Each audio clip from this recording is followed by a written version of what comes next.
If your to-do list is long, but your dreams are louder, you're in the right place. This is Take It and Run, the podcast for professionals ready to stop overthinking and start moving. Help! I've fallen off track and I can't get up. Welcome to today's episode.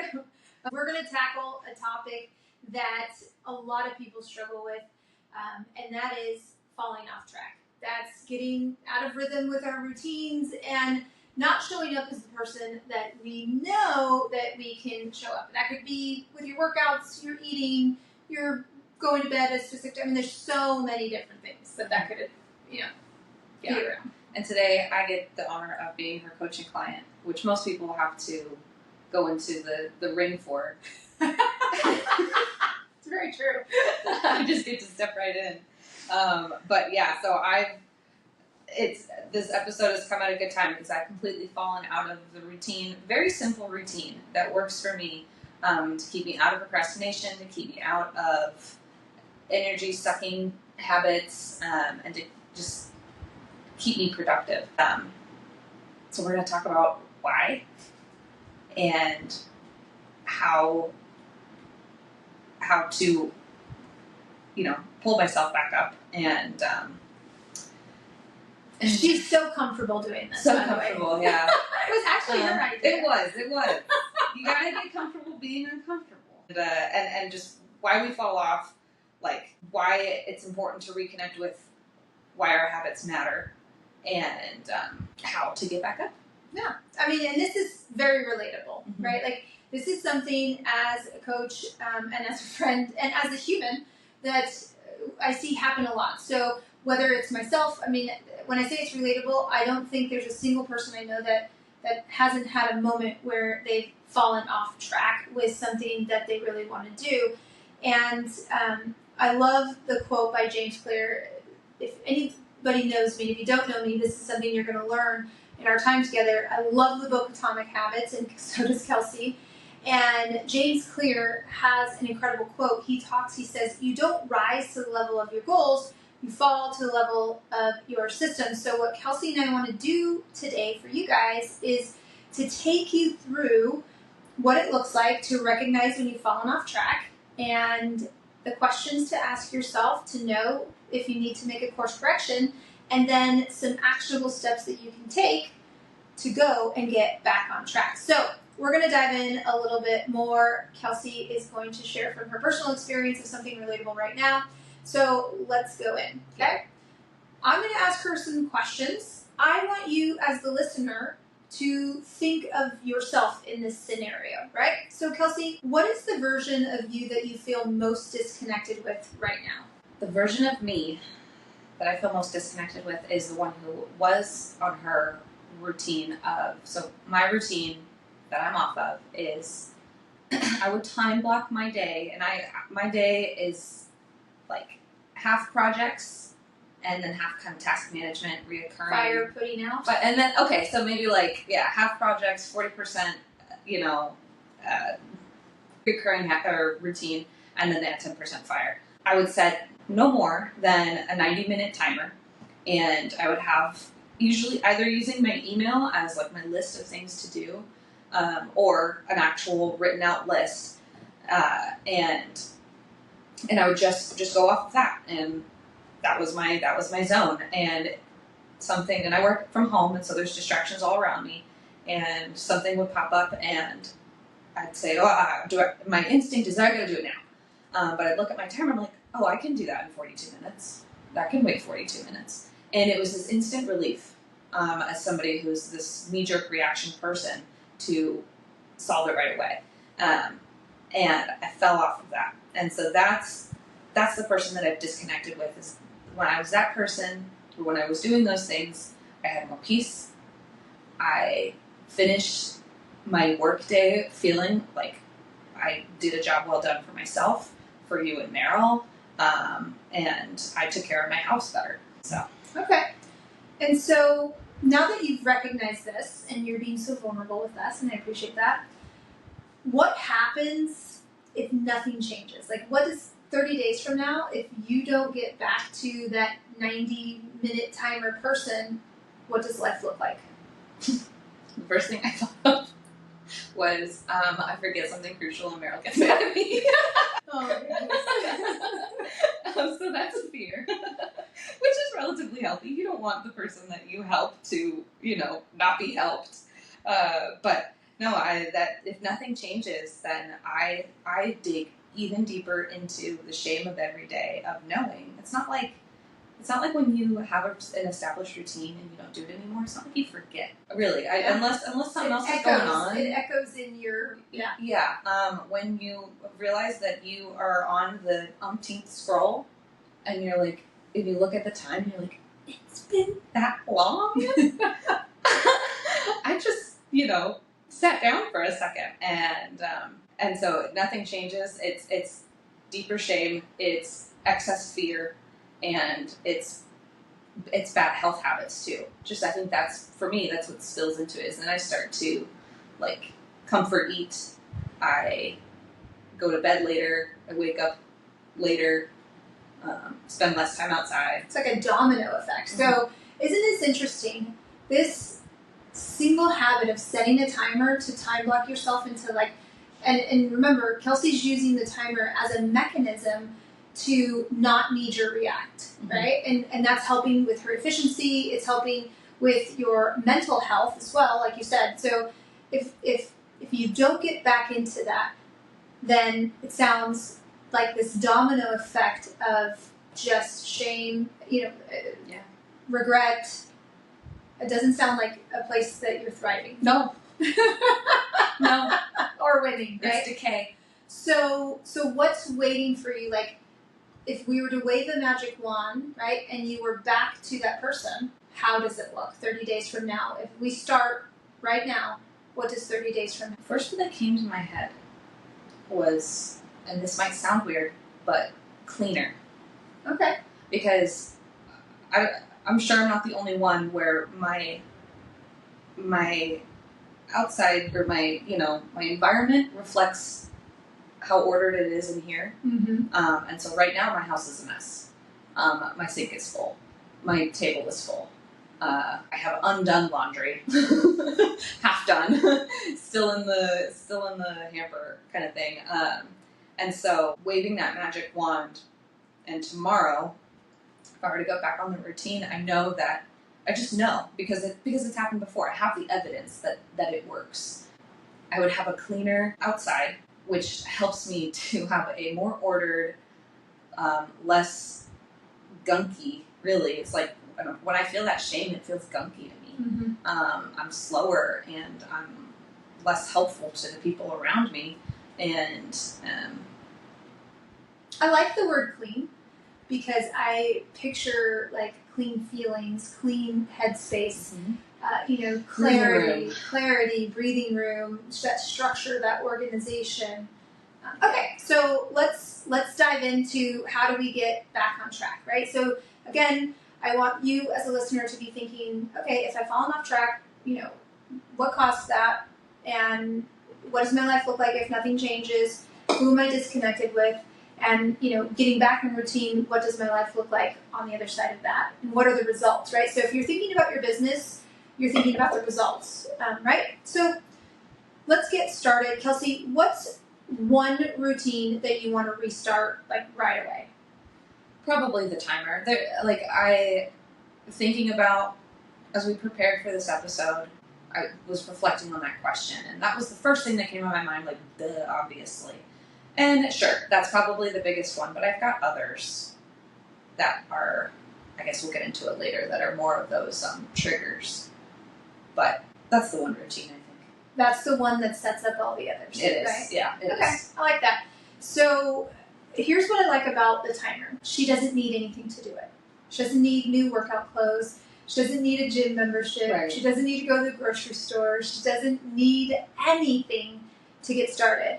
So now she's not that far off track. This has only been a couple weeks. Yeah, 2. Yeah. Okay. So if you're really, really far off track, you may have to start really, really small. And you need to think about who we're going to talk about one of Kelsey's favorite quotes from James Clear. But I just want to point that out. The step that she's taking is within her control. It's not complicated. It's super simple. Don't overcomplicate it. Don't overcommit, right? So she may have like 15 things she wants to restart. If you pick 15 things, you're not even going to restart one of them. So you need to keep it simple, and it needs to be something that you cannot fail at. Right. Like find the catalyst. Yeah. Yes, the catalyst, the one that's going to. So what would a simple, successful day look like to you, putting into your one thing that she wants to restart, which is the timer? So what would my day look like if a successful day? A successful day of that. The goal isn't always inbox zero, because I can snooze things. But it's nice to know that nobody is waiting for me to respond about something. And as somebody who I work out of 4 different buckets all day long of, coaching assistance, transaction management, other just types of business management. I have a virtual assistant. There's so many things. And so to know that nobody's waiting on me, that is definitely a successful day. And that I've made progress on projects, and that they're not looming over here taunting me. Okay. This is an important step. It's the visualization part. Not a lot of people talk about how important it is to visualize yourself succeeding. Now, you were an athlete in high school. Mm-hmm. What was that? It was track and field. Track and mostly, field. Yeah. How important is it? And she also coached track and field. How important is it for an athlete to see themselves being successful? It's so important. You're right. It really is.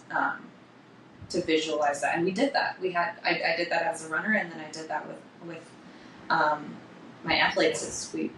And half of them fell asleep every time, but this is high school. Yeah. But no, you got it. I mean, the human brain is an amazing thing, but it's also kind of gullible. Absolutely, I'm so glad you said that. So that visualization part, your brain doesn't know the difference between what's real, right, and what's imaginary.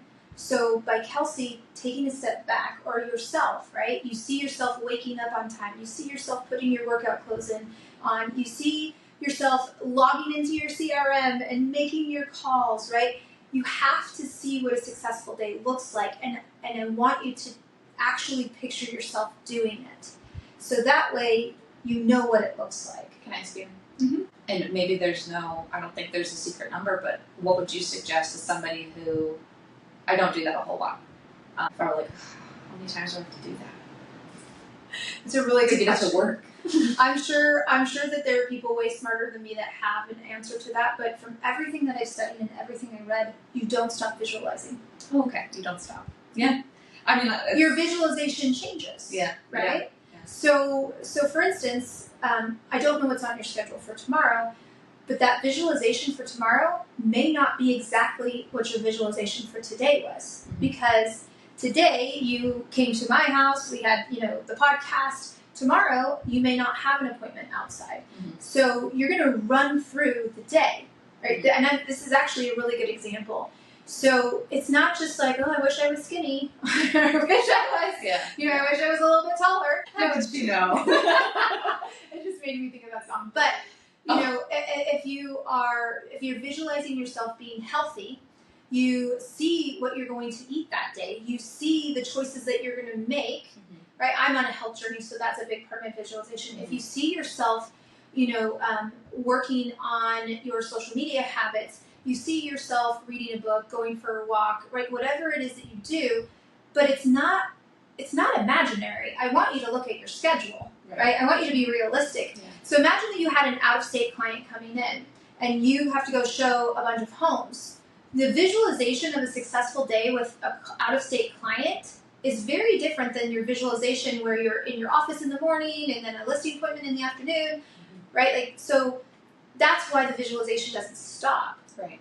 It just changes based on, in this scenario, you're going to visualize yourself stacking those habits, right?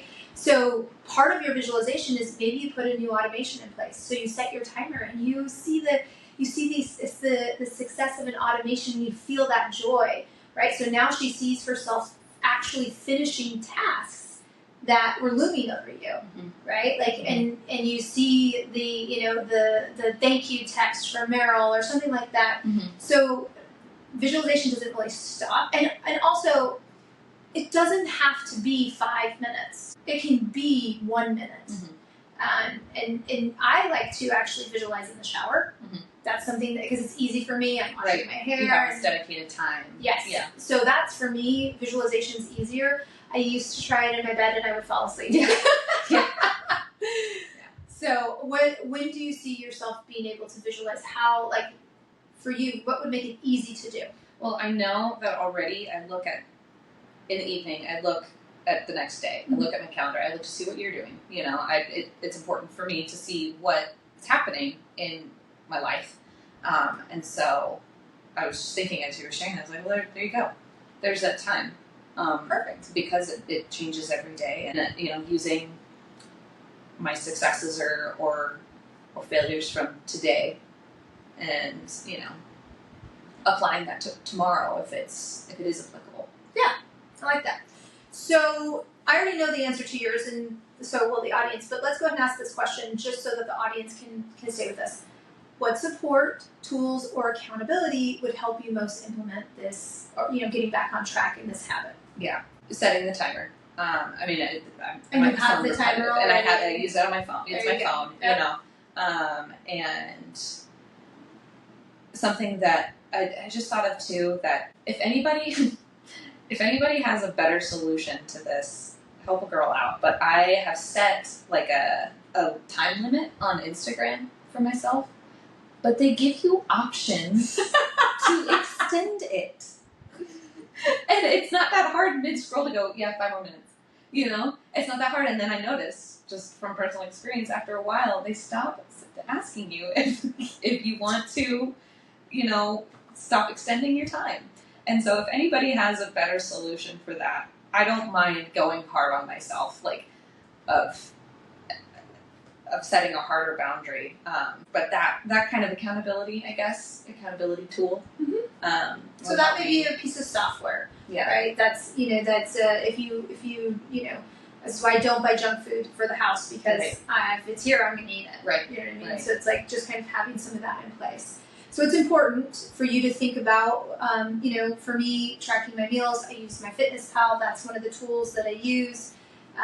You may have a tracker of some sort. And so I want you to remember, you don't have to be extreme. I'm married to an extreme person who I love a lot. You don't have to be extreme. You just have to be consistent. Mm-hmm. But even that extreme guy, I've heard say it, and I believe that he believes it, his weight loss and strength gaining journey has been through small consistencies. Yep. And because he did the extreme games. Yeah. So true. But yeah, this whole episode of just talking with Kristi, it's really cemented in the idea that every action you take is a vote for the person that you want to become. I didn't come up with that, James Clear did. But that's almost like the mantra for me, that this in our Take It and Run framework that we're going to share, what I'm going to do and what you should do if you're in a similar position. I think that's going to be the floating reminder of even just this small action, even just sitting down on the couch for a second. Do I really need to? You know, is this a vote for the person that I want to become? Like, those little things like that. Yeah, I like it. Well, so let's jump into the Take It and Run framework. So the purpose of this podcast is to be able to give you something, a tool, a framework, advice at times, but it's to give you actionable insight, something that we've shared with you. It's now your turn to take it and run. So I'll take the first one.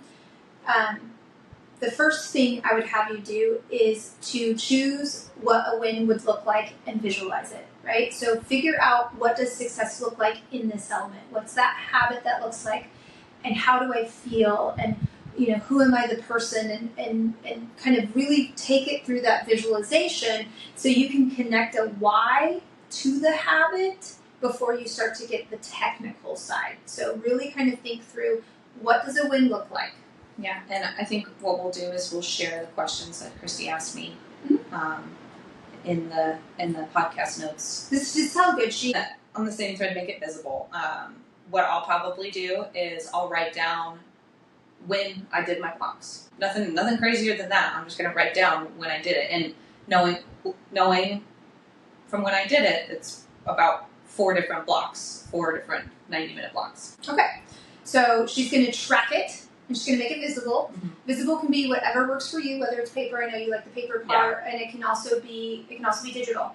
So this is where, once you start to track it, I want you to think about the trust that you put in yourself. So we've all heard diet starts Monday, or I'll stop scrolling tomorrow, or one more episode. Netflix does that too, by the way.